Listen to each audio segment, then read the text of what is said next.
This place was unadulterated and unapologetically Christmas, and I felt a stirring respect for that.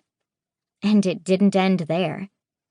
As I arrived at the entrance to the great room a short while later, my concern for Cindy was once more, momentarily, pushed into second place as I absorbed the scene before me.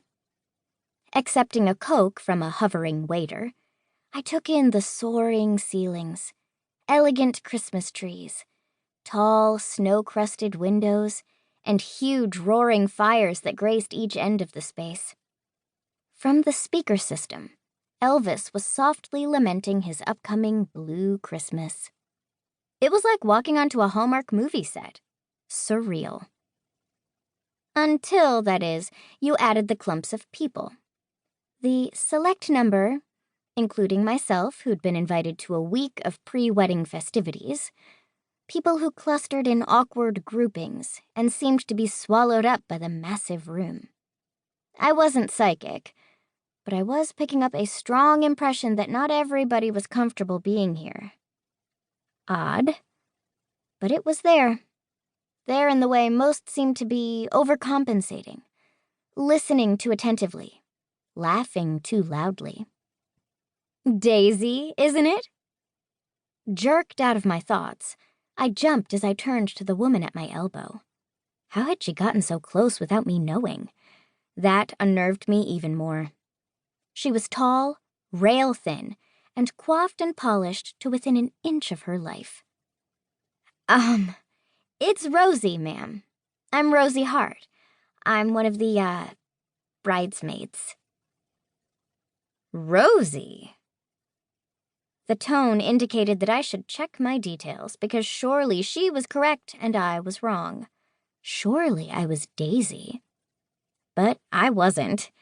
And when I made no move to acquiesce, she tossed back her head, perhaps with surprise, certainly with arrogance. It was her hair, though, that captured my attention. Every strand of those auburn waves swung in unison with the action, which she followed with a careless shrug. There was elegance there. But more than that, there was money. Lots of it. Well, Rosie, Daisy, whoever you are, I hope you found your room to your liking. Cindy insisted you have a room near hers. Are you settled? Not yet, but I nodded. Good. I'm Selena Holt Delgado McGleish Cartwright, Cindy's mother. One eyelid dropped to half-mast. It was a good trick, probably the Botoxed equivalent of an eyebrow raise, as she studied me. Rather olive-skinned, aren't you?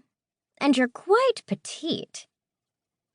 It was like I wasn't there. Her tone was speculative. You're in the crimson sheath.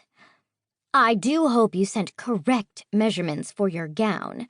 It's very fitted. Do you retain water? The last was uttered as she stared pointedly at my Coke. Could she even tell from there that it was full strength and not the diet variety? A second later, that thought disappeared when she pinched me. Pinched me? Who does that? Rubbing my arm, I stared, unable to respond. However, while I mentally stumbled and tripped over her last words, Ms. Holt Delgado McGleish Cartwright, didn't she get tired having to spout that mouthful all the time? Remained oblivious and simply began speaking again. Not conversation. No, this was more of a cross between a lecture and an interrogation. Do watch your salt intake this week, dear. And why have we never met? Cindy tells me you two were quite close in college.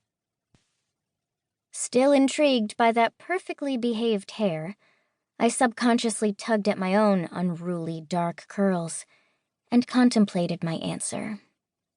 Selena was right to question Cindy's and my relationship because the truth was, we were never all that close in college. We kind of hung with the same group, but it was